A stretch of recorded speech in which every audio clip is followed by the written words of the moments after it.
Do Filho e do Espírito Santo. Amém. Queridos amados cristãos ortodoxos, hoje celebramos essa maravilhosa festa triunfal da vitória da ortodoxia, não só sobre a heresia do iconoclasmo, que era aquela que perseguiu os santos ícones, mas a vitória da ortodoxia sobre todas as heresias de todos os tempos, ou seja, o triunfo da ortodoxia.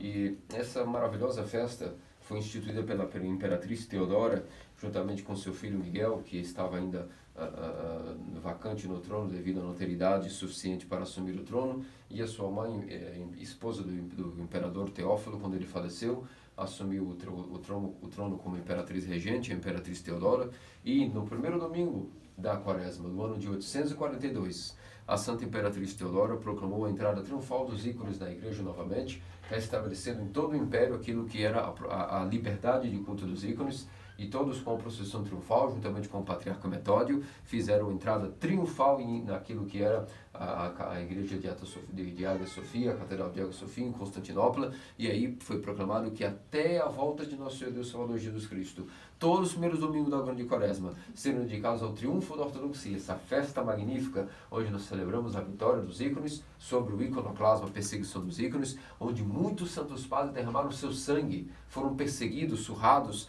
tiveram suas mãos cortadas, suas línguas arrancadas, seus olhos perfurados, foram exilados por causa dos santos ícones, derramaram seus sangues para que hoje nós tenhamos a graça de termos os ícones entregues a nós da maneira tão estupenda que são a veste de Cristo. E infelizmente por quase 150 anos o corpo de Cristo estava despido de sua veste, os santos ícones que são o adorno e a beleza da igreja, que compõe aquilo que é a vestimenta do corpo de Cristo, que é a própria Santa Igreja Ortodoxa.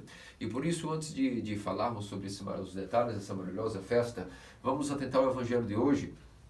E providencialmente esse Evangelho foi escrito por nossos santos Teófilos Padres para estar exatamente no primeiro domingo da Quaresma, muito antes do estabelecimento da festa pela Imperatriz Teodora. Muitas centenas de anos antes até de se ouvir falar na festa do triunfo da ortodoxia, o Evangelho de hoje para o primeiro domingo da Quaresma, que nos ensina como ser um verdadeiro fiel, como ser um verdadeiro crente em Deus, e como ter a verdadeira fé e a verdadeira crença em Deus, coincidente e providencialmente, foi algo estabelecido muito antes da festa do triunfo da ortodoxia, mas encaixa perfeitamente com aquilo que foi a oportunidade que a Santa Imperatriz Teodora teve de, naquele ano 842, estabelecer o triunfo da ortodoxia, a vitória não só apenas sobre o iconoclasmo, mas sobre todas as heresias de todos os tempos. E pois bem, meus amados queridos cristãos ortodoxos, que podemos dizer a respeito primeiro do Evangelho, portanto, que como vos disse, muito antes do triunfo da ortodoxia, foi um Evangelho que foi destinado, no primeiro domingo da Grande Quaresma, a nos ensinar qual é a verdadeira fé, como viver essa verdadeira fé e como se tornar um verdadeiro crente, aquele que de fato é um fiel, que crê corretamente e professa essa fé de maneira correta. E por isso, meus amados cristãos ortodoxos, nós vemos que o Evangelho de hoje narrou-nos que os primeiros discípulos de nosso Senhor Deus Salvador Jesus Cristo, logo São João de Batista, o anjo do deserto, foi proclamar para além do Jordão as boas novas de que arrependemos, pois o reino do céu está próximo. Ele tinha seus discípulos que o seguiam fielmente, mas esses discípulos aos poucos foram migrando para aquele que ele havia manifestado como eis aí o Cordeiro de Deus que tira o pecado do mundo. E os discípulos de João foram migrando naturalmente para serem discípulos do seu Messias, do seu mestre, do seu Rabi, aquele que é o Filho de Deus, o Cordeiro de Deus, o próprio nosso Senhor Deus Salvador Jesus Cristo. E entre eles existia um grupo de amigos de Betsaida, que estavam entre o primeiro chamado André, o irmão mais velho de Pedro, que também era da cidade de Betsaida, juntamente com outra pessoa interessantíssima chamada Filipe. Ambos esses três amigos eram da cidade de Betsaida, e por isso o André foi o primeiro chamado, depois foi comunicar isso a Pedro, seu irmão, mas obviamente como eram da mesma cidade de Filipe, Filipe também foi dito a eles que haviam encontrado o Messias. E Filipe, como era estudioso das Escrituras, como todos eles, entendeu muito bem e aceitou aquilo que João Batista havia dito, esse é o Cordeiro de Deus, então o que está dito, está dito. E então aconteceu que Filipe estava com seu amigo Natanael.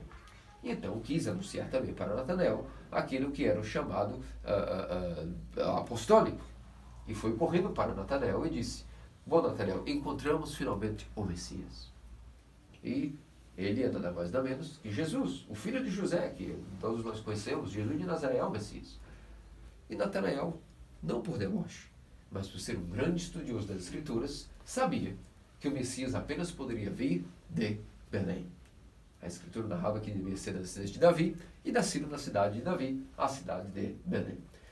E, obviamente, contestou e não foi acreditar numa coisa que poderia ser uma falsa doutrina.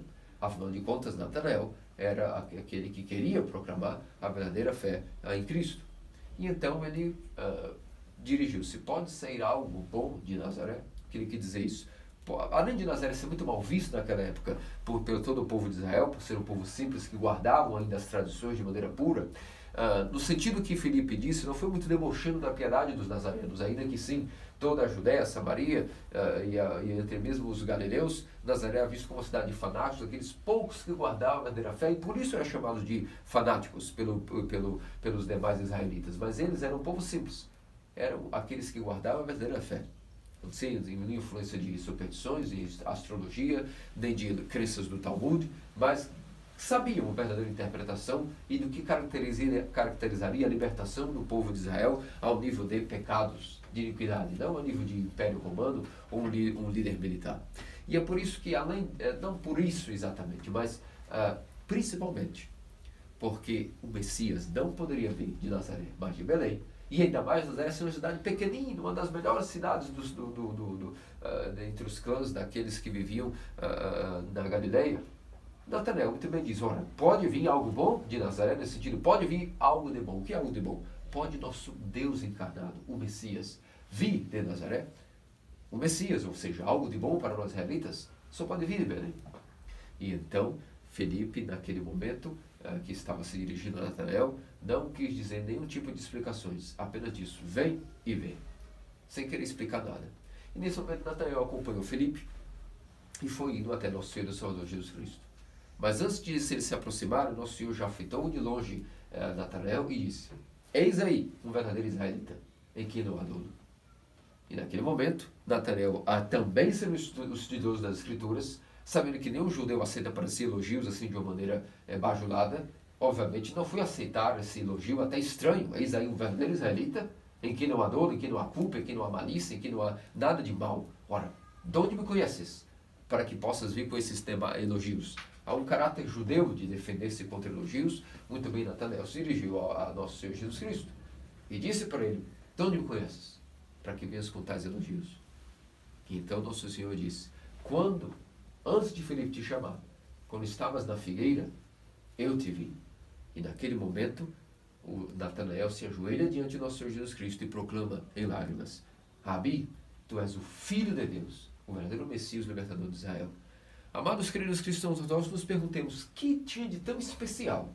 Nas palavras que nosso Senhor disse a Natanael: quando estavas debaixo da figueira, antes de Filipe te chamar, eu te vi. O que será que tem de tão especial que fez com que a pessoa que estava debatendo sobre a origem deste homem, que a personalidade dele, quem era, de repente se ajoelhasse e dissesse: Rabi, tu és o Filho de Deus, tu és o Filho do Deus Altíssimo. Nossos santos e teófilos padres sempre guardam para nós todas as melhores explicações a respeito da Escritura. A Santa Igreja Ortodoxa é a guardiã de tudo aquilo que aprofunda a doutrina, sobre todos os detalhes do Evangelho. E é impossível que nós entendamos o Evangelho sem ter a lente dos santos padres. E é por isso que São João de Constrá, indo suas maravilhosas homilias, por exemplo, para esse domingo, além de usando de todo o seu conhecimento, a sua revelação divina e seu intelecto, assim como, claro, embasado das próprias homilias de Crisóstomo, Teofilato de Ofírio, todos os grandes santos que comentaram as Escrituras, São João de Constrá nos diz a seguinte interpretação sobre essa passagem, onde Natanael foi completamente tomado pela devoção ao Messias, acreditou em nosso Senhor Jesus Cristo. E isso deu pelo seguinte motivo, meus amados queridos cristãos ortodoxos. Natanael, juntamente com todos aqueles homens simples que foram sendo chamados por Jesus, era assim como São Simeão, portador de Deus, eram homens que estavam com o coração sofrido, aguardando a consolação de Israel.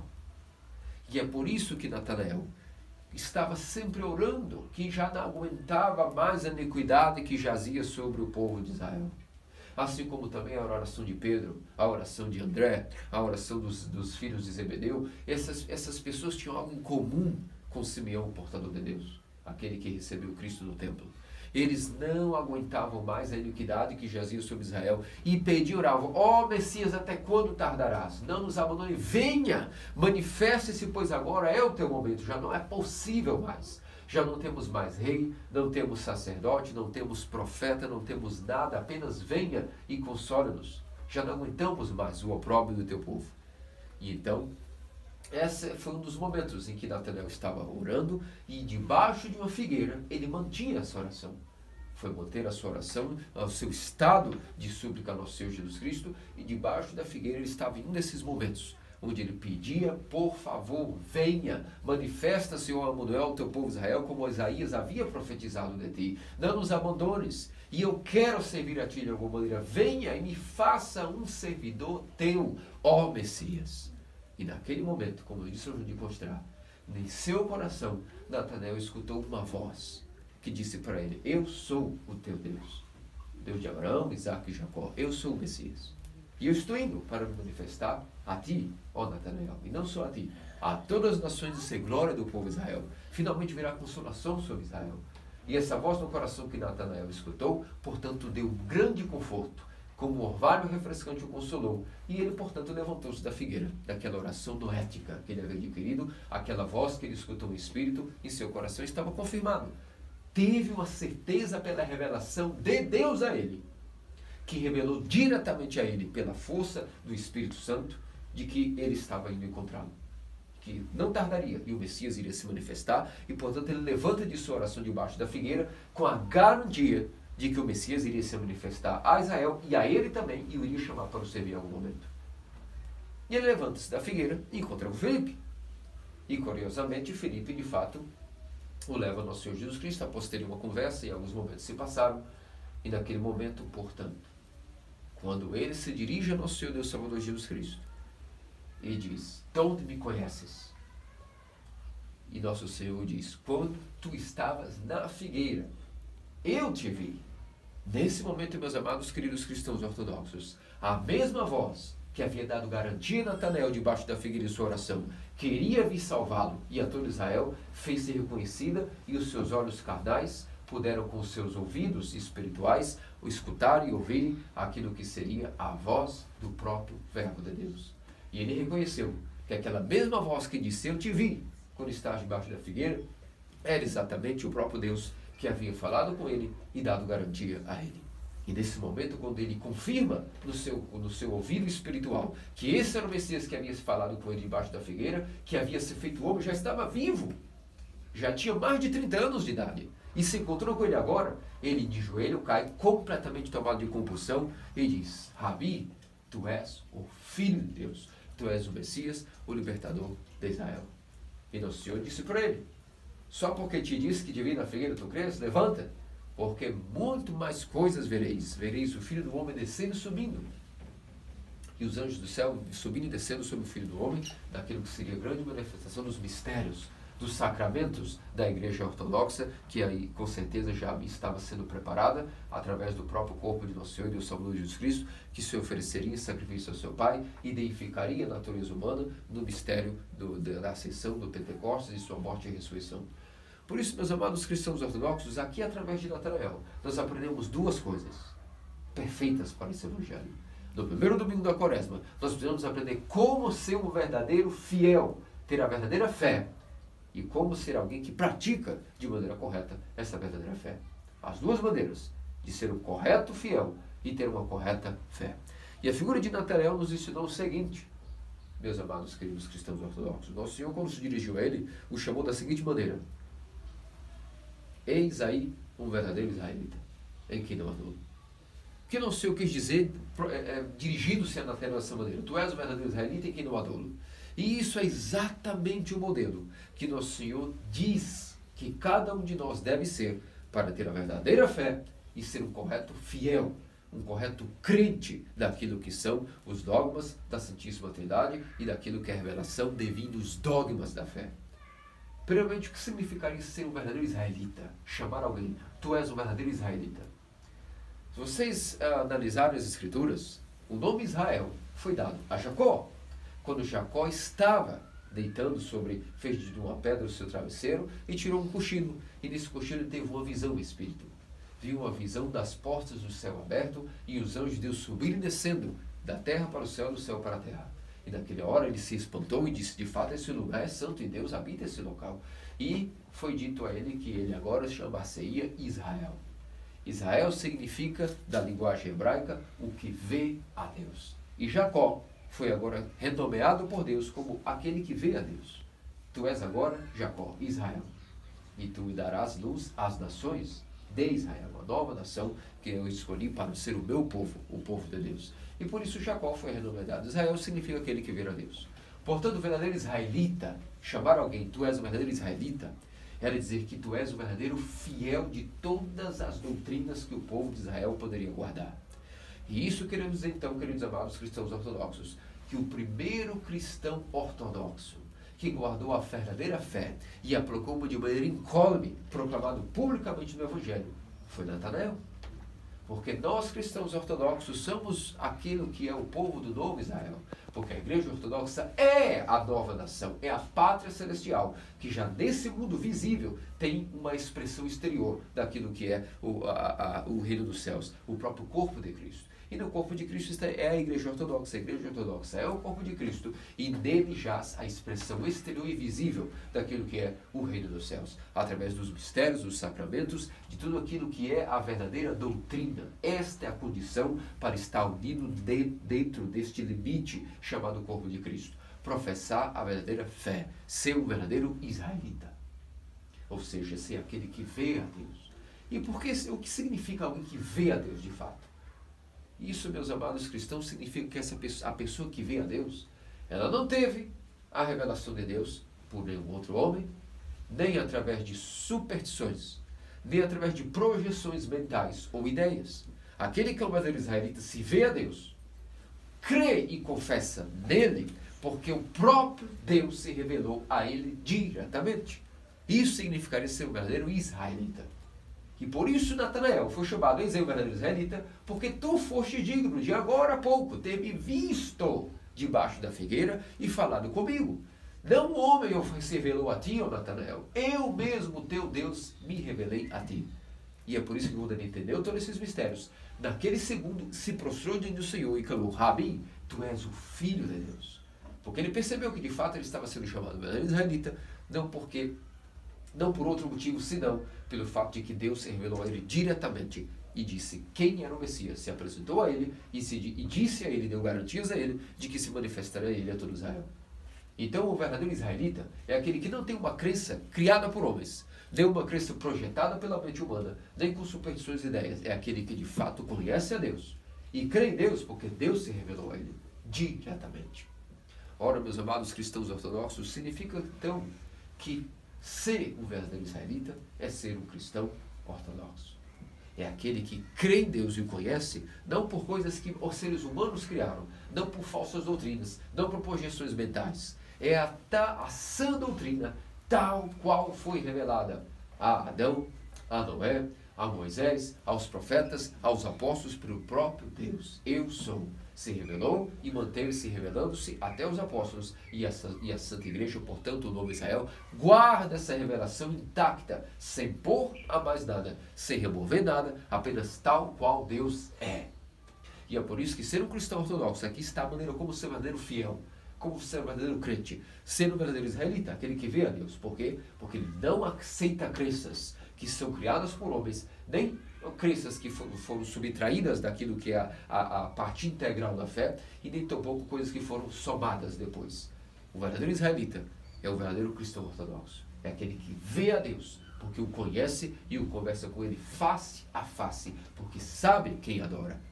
E como sabe que o adora? Pela certeza e garantia de que a revelação ao qual ele é fiel e que ele crê é uma revelação não criada por homens, mas guardada na sã doutrina, não é algo opcional, de eu aceito, não aceito, ou aceito parte dessa fé e outra contesto, ou aceito quase tudo, mas alguma coisinha, talvez, eu não concordo, não. O verdadeiro israelita é aquele que vê a Deus, ou seja, conhece Ele, porque vê a revelação que o próprio Deus deu aos seus homens por si mesmo, através da santa tradição, e essa é guardada pelo novo Israel, a Santa Igreja Ortodoxa. Então isso significa ser um verdadeiro fiel, um verdadeiro crente, ser um cristão ortodoxo, um israelita, aquele que vê a Deus. Porém não se resume a isso. Além de guardar a verdadeira revelação de Deus diretamente dele ao homem, sem intermédio de ninguém, O verdadeiro israelita também é aquele que foi dito pelo Senhor em quem não há dolo. Significa uma maneira de praticarmos também a fé, não somente guardando a verdadeira doutrina, mas também tendo um modo de vida, que se diz o modo de vida cristão ortodoxo, ou o modo de vida de um verdadeiro israelita. Aquele que vê a Deus obrigatoriamente terá o amor revelado a si mesmo, e a sua conduta será uma conduta muito estranha às pessoas chamadas mundanas. Porque aquele que não há dolo, significa que ele participará de um modo de vida sem malícia, sem nenhum tipo de culpa em si para com os outros próximos. Mas uma pessoa que não terá nenhum tipo de malícia carregada em si para nada. Será como um menino, que tudo faz apenas para agradar o seu Deus, porque Deus se revelou a ele, diretamente, e automaticamente ele não tem malícia. E assim foi chamado Natanael por nosso Senhor. Eis aí um verdadeiro israelita, em quem não há dolo. Ou seja, alguém que realmente me vê, sabe quem eu sou, me adora de maneira correta e não tem malícia, não tem nenhum tipo de culpabilidade para com o próximo. É inocente, como um cordeiro, como um menino inocente. E por isso essa também é a característica de como ser um verdadeiro fiel, como ser um verdadeiro cristão ortodoxo e como manter o modo de vida de Israel, que é a própria igreja, o reino dos céus. Além de guardar a verdadeira doutrina, tal qual ela foi revelada, sem pôr nada, nem tirar nada, isso chama-se ser verdadeiro fiel. A maneira de professar essa fé é não ter malícia para com ninguém, nem culpabilidade, mas se tentar ao máximo ser uma pessoa inocente. Porque se guardamos a fé e temos essa doutrina, significa que nós temos obrigação para com a nossa fé. A fé necessita de obras, a fé necessita de ser constantemente irrigada e adubada por aquilo que é uma vida sem dolo. Assim como Natanael foi chamado por nosso Senhor. Portanto, se uma pessoa, por exemplo, pratica a bondade e é inocente, mas ela não possui a verdadeira fé, ela tampouco está sendo um verdadeiro crente, um verdadeiro fiel. Porque significa que como poderá ela, de fato, agradar a Deus, se ela faz o bem, aparentemente, mas ela não conhece a Deus. Ela está como fazendo apenas o bem, por fazer o bem, mas ela não sabe quem de fato é Deus, porque ela não ainda teve a chance de que Deus se revele a ela diretamente, ela possa conversar com Deus de maneira perfeita. Significa automaticamente que até essa caridade, essa bondade que ela exercerá para com o próximo, não será uma caridade perfeita, será uma caridade baseada nela ou em alguma outra coisa, e não no Deus verdadeiro. Então não adianta que uma pessoa, por exemplo, seja apenas sem dolo, sem ter culpa, inocente, porque isso não será a referência da perfeição do amor. Porque somente quem conhece a Deus, e Deus se revelou a essa pessoa, poderá ter uma referência de como de fato exercer uma vida sem dolo. Ao mesmo tempo, não adianta nada nós guardarmos a verdadeira fé. Sabermos quem é Deus, onde está Deus, os cânones e as doutrinas, que não são opcionais, são matéria de dogma, são obrigatórios para cada um de nós guardar. Não adianta nada guardarmos a verdadeira fé. Sabemos quem é Deus e onde está o Deus verdadeiro, como adorá-lo, se nós também não guardamos aquilo que é o amor ao próximo. Porque o que nosso Senhor disse a Natanael, que foi, eis aí um verdadeiro israelita, e aqui não há dolo, é um resumo dos dois maiores mandamentos que resume além os profetas, meus amados cristãos. Porque de fato, se aquele que vê a Deus, é porque está de fato adorando a Deus em espírito e em verdade, amando Ele sobre todas as coisas, e por isso dedicou-se a procurar onde está Deus. E uma hora Deus se revelou a ele, porque ele pediu e foi buscar onde estava a revelação divina. E Deus se revelou a ele diretamente, sem nenhum tipo de intermédio de projeções humanas, doutrinas humanas, o que nós chamamos as mentiras, as heresias. Então a primeira maneira de amar a Deus acima de todas as coisas é fugir de toda e qualquer heresia, ou seja, as mentiras sobre Deus. É nisso que começamos o primeiro nível de amar a Deus acima de todas as coisas, é fugir de toda heresia. E o que são heresias? São mentiras sobre Deus. E o que é ser um verdadeiro israelita? É aquele que vê a Deus face a face, sem mentiras, porque Deus se revelou a ele diretamente, de uma maneira plena, pura, sem pôr e tirar nada. Então, aquilo que é o verdadeiro israelita é aquela pessoa que possui uma fé correta sobre Deus, sem mentiras. Porque Deus mesmo se revelou a ele através da santa tradição, através daquilo que é a vida dentro da igreja ortodoxa. E esse é o primeiro nível de amar a Deus. Fugir de qualquer mentira, negação ou adições sobre o que é Deus. Isso é a primeira maneira de adorar o Deus verdadeiro. Entretanto, o mandamento é duplo. Amar a Deus acima de todas as coisas, ou seja, buscando a Ele sem mentiras, de fato sabendo quem é Ele e da maneira correta de adorá-lo, mas ao mesmo tempo amando ao próximo, como a si mesmo. Logo, o que nosso Senhor disse a Natanael é um mandamento completo, um resumo da lei dos profetas, o que ele espera de cada um de nós como cristãos ortodoxos. Se tu és um verdadeiro israelita, tu és um cristão ortodoxo, porque somente o cristão ortodoxo tem a revelação verdadeira e é capaz de conhecer a Deus como ele é. É um israelita, ou seja, Israel, vê Deus.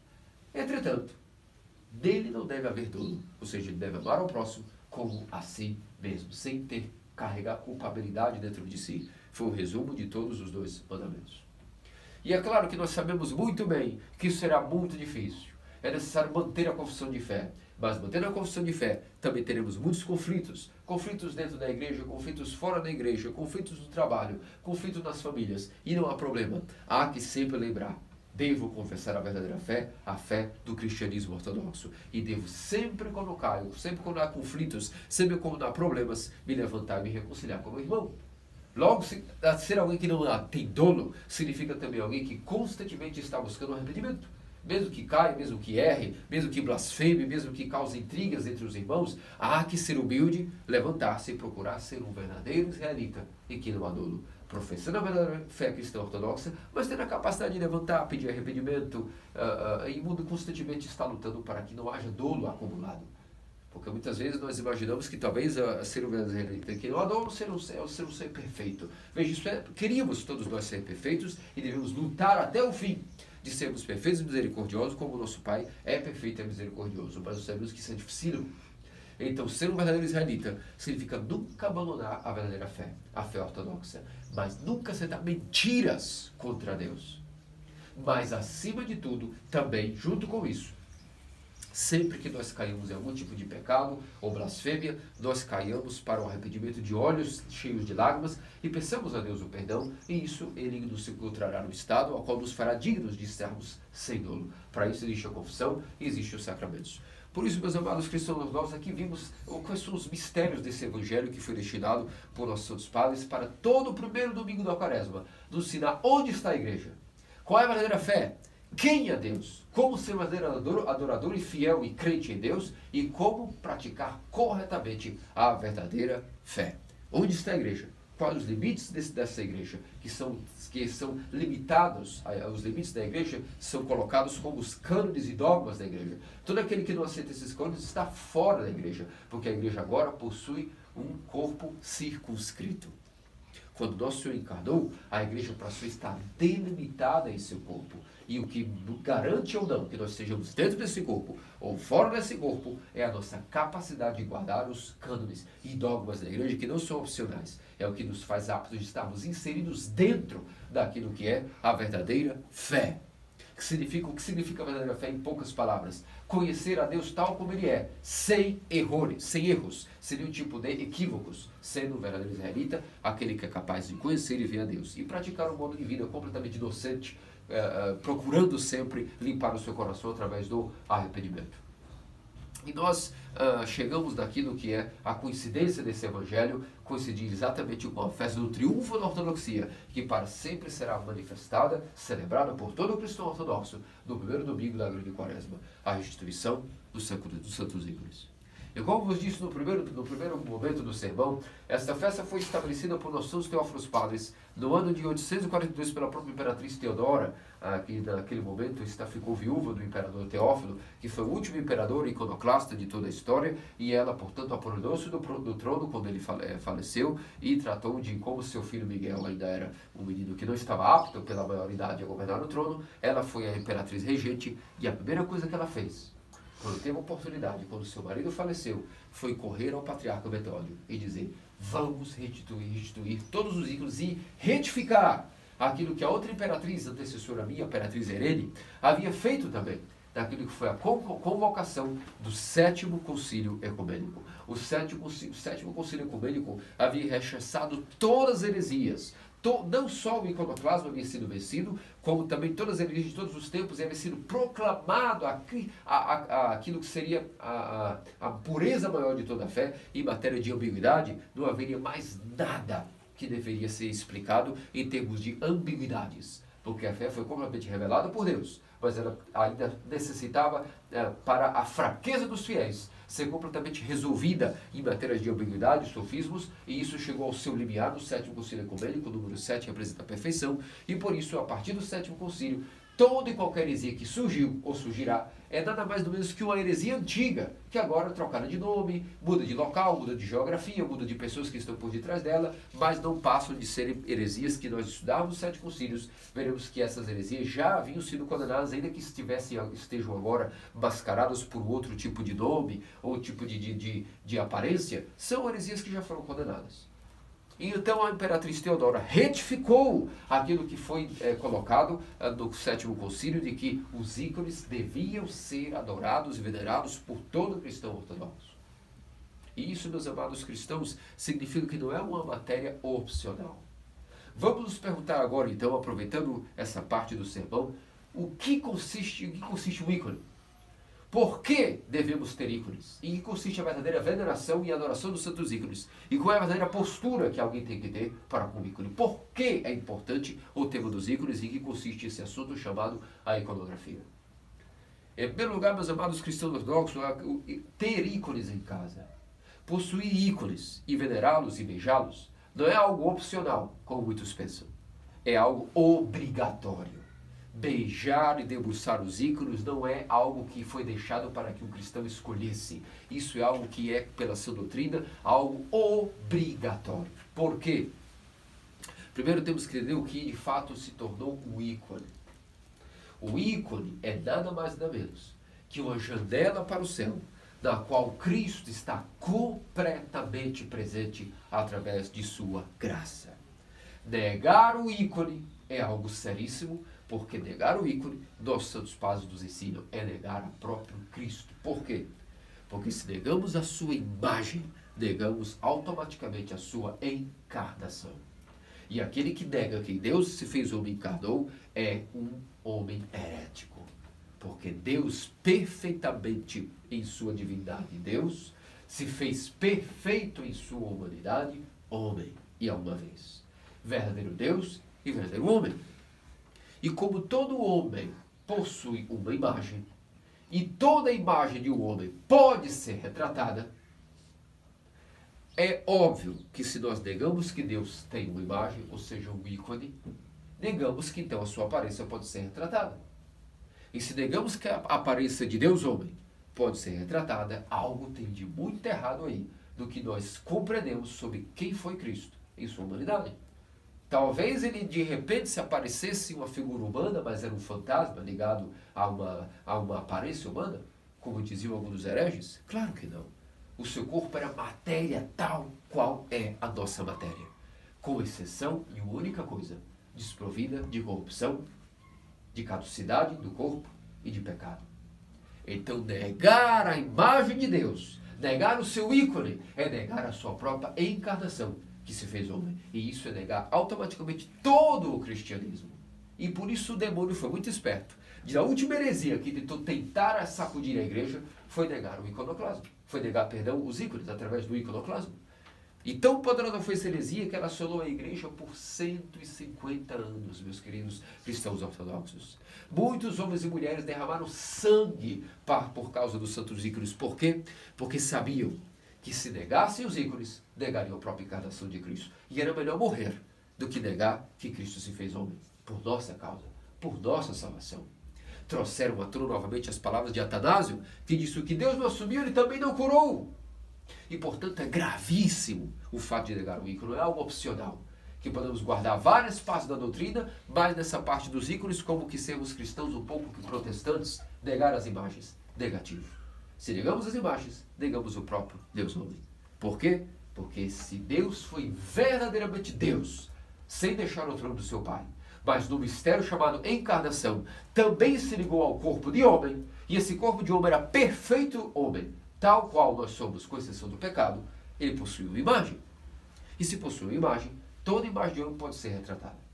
Então, negar a imagem de Cristo é negar a sua encarnação. Entretanto, o que acontece? Se a palavra de Deus, o verbo, adquiriu uma imagem, ora, a palavra de Deus é eterna. E se a palavra de Deus é eterna, ela é cheia de graça, cheia de poder. É o próprio poder e sabedoria de Deus, a palavra de Deus, o verbo de Deus, a segunda pessoa da Trindade. É a própria sabedoria, poder maior de Deus. E se esse poder eterno, que é Filho unigênito de Deus, se fez homem, a sua imagem, ao ser retratada, é completamente inseparável de sua graça. Porque se a palavra se fez homem e habitou entre nós, essa palavra que é eterna, agora quando é expressa através de sua imagem, ela não precisa de sons, ela não precisa de letras. Só a própria imagem do verbo de Deus é a própria palavra dele, a sabedoria dele e o poder dele. Percebem como ao negarmos a imagem, estamos negando que Deus encarnou e inclusive dizendo que a segunda pessoa talvez não tenha nenhum poder e talvez não seja de fato Deus. E isso é uma grande heresia. Mas se cremos que a palavra de Deus é eterna e cheia de poder, e se ela adquiriu uma imagem, somente de retratarmos a sua imagem, a imagem da palavra que está encarnada, inseparável de matéria, significa que ao venerarmos o protótipo, ou seja, o ícone do protótipo, nós estaremos venerando o próprio protótipo. Significa que ao venerar o seu ícone ou os seus ícones, nós estamos indiretamente dirigindo uma adoração relativa, uma veneração relativa à imagem do protótipo. Esse protótipo é o próprio Cristo, que deixou seus ícones, suas imagens. E ao venerarmos os ícones do protótipo, estamos dirigindo veneração e adoração ao próprio protótipo. Significa que todas as vezes que vamos venerar e beijar e adorar o ícone, relativamente, ao beijar com toda devoção esta imagem, nós estamos verdadeiramente adorando o protótipo no trono de Deus, a qual nunca deixou o seu do Pai, mas encarnou e se deificou e colocou-se à direita do Pai. E se nós negamos a imagem, nós estamos negando também o protótipo. Porque o protótipo encarnou e deixou uma aparência que pode ser retratada, e se negarmos isso, negamos o dogma de sua humanidade. E isso não é cristianismo. Foi gravíssimo. É por isso que onde há um ícone está o próprio Cristo, porque ele é inseparável, por sua graça, de seu próprio ícone. A sua pessoa, a sua divindade, e a sua divindade, por não ser nunca separada de sua humanidade, tem que a sua humanidade também não pode mais ser separada de sua imagem. E sua imagem não é nada mais nada menos do que conectada ao seu protótipo devido à graça. O modelo número 1, o novo Adão, encarnou, se fez um novo homem regenerado, ressuscitado. E ele tinha uma aparência. E essa aparência pode sempre ser retratada, porque a aparência não de um mero homem, mas de Deus homem. E negar essa imagem é negar o próprio Deus homem. E negar que essa imagem tem poder e graça é dizer, então, que a própria palavra de Deus não tem poder. E não era eterna. Mas se proclamamos que ela é eterna, sabemos que essa imagem é inseparável pela graça de seu próprio protótipo. O próprio Deus, Verbo, a própria palavra de Deus. E ao relativamente a beijarmos e adorarmos o ícone criado, estamos verdadeiramente venerando o verdadeiro Verbo de Deus do trono do Pai Celestial e nos colocando aos pés do próprio Cristo. Significa que quando nós estamos com todas as lágrimas de devoção, ajoelhando-nos, prostrando-nos e abraçando, derramando-nos das nossas aflições diante dos ícones, nós não estamos nada mais nada menos que nos colocando aos pés do próprio trono de Deus. Muito bem, meus amados cristãos ortodoxos, até aqui nós falamos sobre a questão de que não podemos negar a presença dos ícones. Mas houve o semi-iconoclasmo, que foi terrível, e é isso que nós vencemos agora, no triunfo da ortodoxia. Que até mesmo uma nova maneira mais amena de rechaçar os ícones foi como que moderada. E alguns diziam, por exemplo, que os ícones, tudo bem, negar a imagem é negar o próprio ícone de Cristo, e negar o próprio ícone de Cristo é negar aquilo que é a própria encarnação do Verbo de Deus. Mas alguns disseram, em matéria de piedade, permitimos os ícones, pois não podemos negar a sua encarnação. Mas não seria bom venerá-los e beijá-los, porque talvez isso fosse um exagero. Novamente, meus amados cristãos ortodoxos, é opcional ter ícones, olhar eles, admirá-los e não beijá-los, e não adorá-los e venerá-los? Claro que não. Também não é algo opcional. Porque se nós dizemos que vamos ter os ícones para não negar a encarnação, mas nós não corremos com sede de beijá-los, significa que nós estamos negando agora não só a encarnação. Aceitamos que Deus se fez homem, por isso pode ter uma imagem. mas nós estamos indo contra o conceito do que foi de fato a encarnação e em que consiste a graça de Deus, sua energia incriada. Portanto, se a imagem de Deus apenas deve ser colocada como um respeito por uma memória, uma lembrança de quem foi Cristo, isso para nós é insuficiente. Porque os ícones não são apenas um memorial, uma memória para que nos lembremos de quem era Cristo. Negativo. O ícone é a própria janela da terra para o reino dos céus. Porque a própria divindade, o poder e a graça de Deus está inseparada pela graça da matéria, a qual é o veículo para essa mesma graça. Logo, a tinta, a madeira, os pigmentos, são a luz que nos faz ter a capacidade de ver essa imagem criada através da própria luz criada, nos dá acesso à própria luz incriada do trono do Altíssimo. E, portanto, não é matéria opcional também apenas ter ícones e não os venerar e os beijar com devoção. Porque, como vos disse, são janelas para o céu, na qual a própria graça de Deus reside na própria imagem. A própria graça do ícone é inseparável de seu protótipo. Porque a palavra de Deus é eterna e inseparável daquilo que é a sua representação. Isso nós podemos entender pelo seguinte fato. Quando nós entramos agora na pequena entrada, antes da proclamação da leitura do Evangelho, o que nós cantamos quando o sacerdote entra? E você sabe que visualmente o que acontece é que Cristo está entrando, que nós não vemos com os olhos espirituais, mas Cristo está entrando. Quando há um diácono, ele representa os anjos que estão entrando, todas as milícias celestiais, todos os santos entram com o sacerdote e Cristo. E naquele momento entram conosco no santo altar para celebrar a divina liturgia conosco. É isso que nós celebramos na pequena entrada.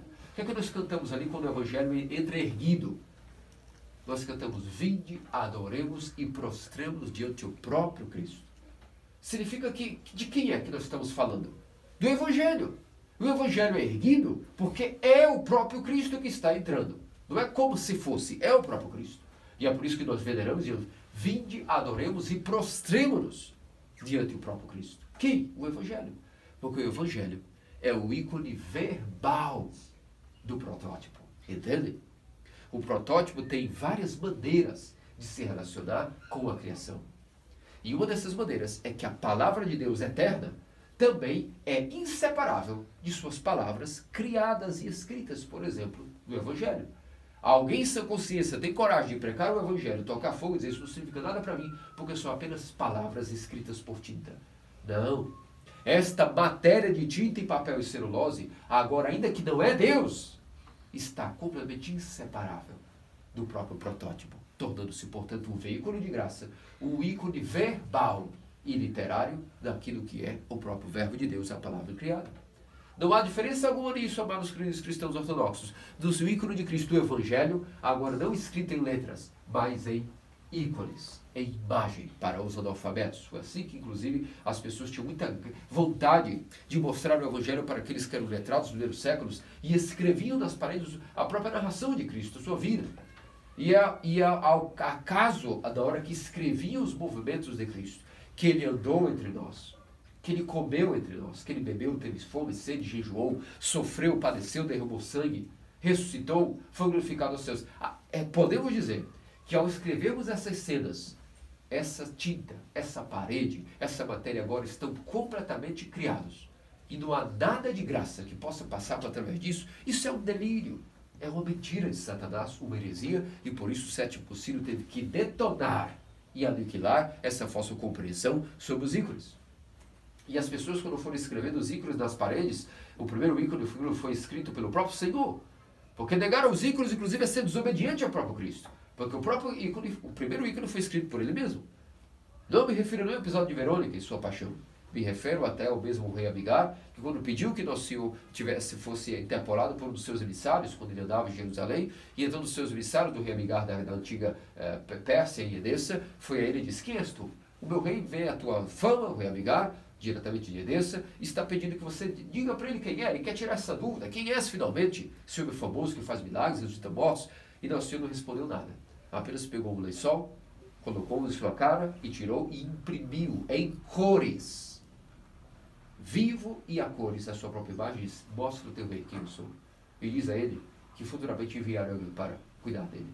E quando o rei Abigar estava no leito de morte, o santo apóstolo Judas foi em suas peregrinações pelo mundo após a ressurreição de Cristo, quando ele estava no seu trabalho missionário, foi a Edessa e encontrou o rei Abigar, estava doente e disse: eu orei a Cristo e ele me prometeu que eu ia receber o batismo no leito de morte. E aí apareceu o apóstolo Judas e o batizou, e esse ícone foi chamado Mandilion, o chamado ícone não feito por mãos humanas, onde temos a imagem de Cristo feita por ele mesmo.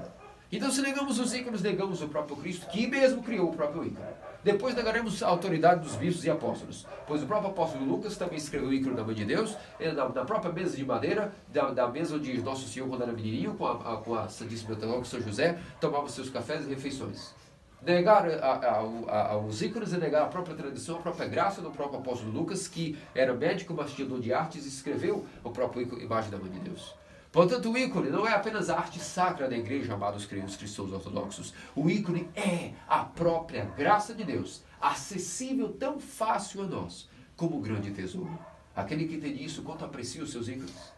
Pensa em deixar aos seus filhos como herança, não dinheiro nas poupanças, não bens materiais, mas os seus próprios ícones. A igreja é adornada pelas maiores vestes mais resplandecentes que alguém poderia ter. O corpo de Deus tem a sua veste, e sua veste foram os ícones.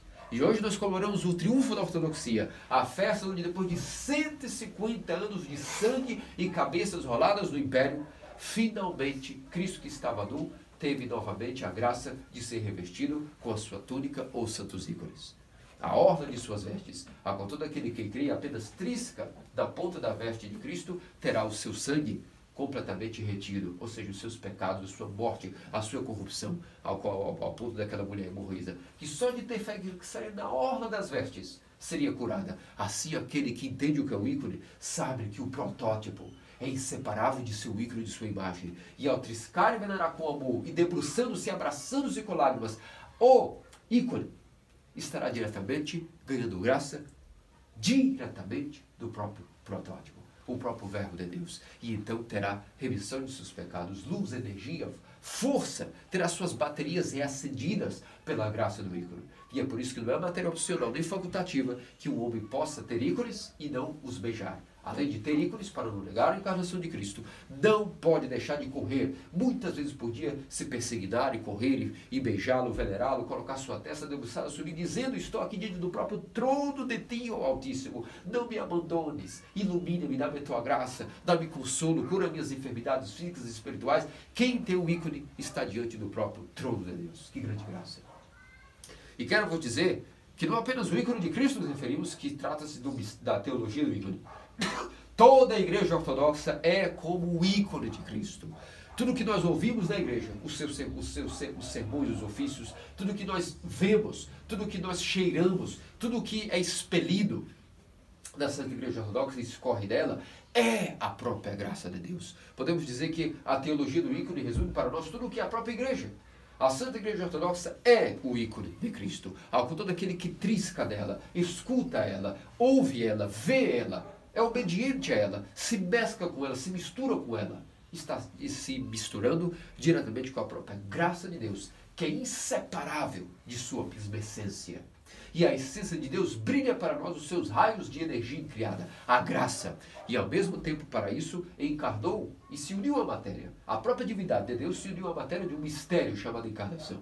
E se a matéria agora é inseparável daquilo que é a própria divindade, essa matéria tinha uma aparência, e essa aparência pode ser retratada, ou então não era um homem, mas era um homem, pode ser retratada. E quando é retratada, não tratando-se de um mero homem, mas de Deus homem, a sua própria imagem já é, pela graça, completamente detenedora de tudo aquilo que é a própria graça do próprio trono de Deus, a qual os serafins e os querubins estão incessantemente oferecendo seus louvores.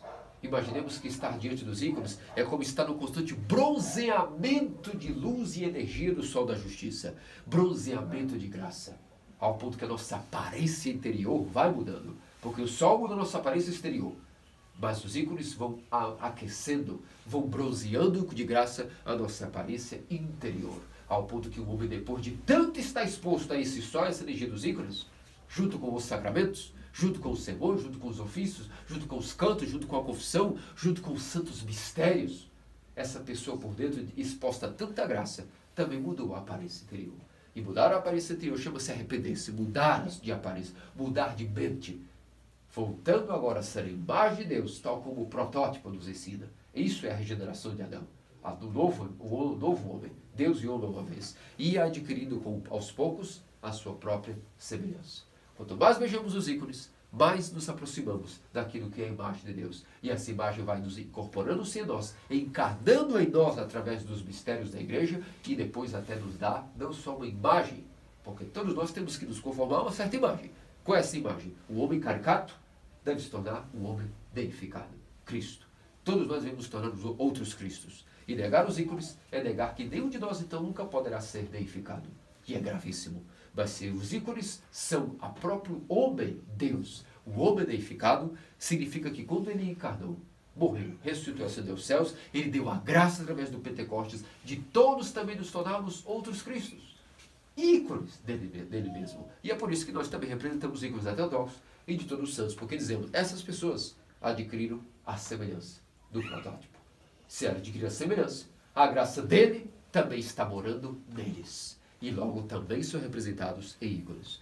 É por isso, meus amados cristãos ortodoxos, que essa maravilhosa festa de hoje é triunfal, é magnânima, e é por isso que daqui a pouco vamos fazer a procissão após a comunhão dos santos ícones por toda a capela ao redor, erguido com muito júbilo os santos ícones, proclamando ao condomínio, às casas ao redor, à vizinhança, às cidades, ao Brasil, à América Latina, ao mundo. Qual é o triunfo da ortodoxia? Que é o triunfo de nós mesmos, é o triunfo da nossa fé, a fé que estabeleceu o universo, a fé que foi pregada e revelada aos profetas, a fé que foi mantida e disseminada pelos apóstolos, confessada pelos confessores e defendida pelos mártires, a fé que nós, como presente, foi nos dada e dignos que somos.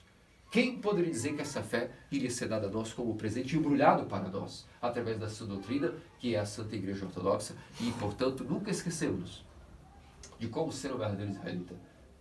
O que é ser um verdadeiro cristão ortodoxo? Onde está a igreja? Dentro daquilo que são os limites dela, o bordo e bom bordo de um navio, de um anal, que jaz no oceano tempestuoso da vida. Ela é limitada, ela é um corpo, ela tem limites, porque o Deus incircunscrito assumiu uma imagem, um corpo, e tornou-se o Deus circunscrito. E isso é o reino dos céus, é o seu próprio corpo. Estar dentro dele requer estar dentro de uma aceitação de credo, de fé, de confissão dogmática. Estar dentro desse corpo significa viver de acordo com essa fé, sem dolo. Portanto, pensamos a a graça de ser um verdadeiro israelita, aquele que vê a Deus porque tem a sã doutrina revelada. A Santa Igreja Ortodoxa, os seus canos, dogmas e todas as revelações diretas que Deus fez ao homem e nós guardamos. E conhecendo a Deus de maneira verdadeira, também vivamos como verdadeiros adoradores de Deus, em espírito e em verdade, não guardando o rancor de ninguém, sabendo perdoar, procurando ser humilde como o nosso Senhor disse, aprende de mim que sou manso e humilde de coração. Esforcemos-nos. Haverão conflitos, haverão dificuldades, mas o verdadeiro israelita vê a Deus e corre para mudar o seu estado, energizando-se com a graça do ícone, do protótipo do seu Deus, para que também ele seja conformado à própria imagem de Deus, se torne da igreja, que é o ícone de Cristo, ele mesmo também o ícone de Cristo para as nações, regenerando em si a sua imagem decaída e não só restituindo a sua imagem original, a imagem do protótipo, mas adquirindo agora muito mais. A semelhança, a própria graça energizante e deificante do próprio Deus. Que disso, nosso Senhor Deus Salvador Jesus Cristo, faça-nos dignos pelas orações de sua puríssima mãe e de todos os santos. Amém. Amém.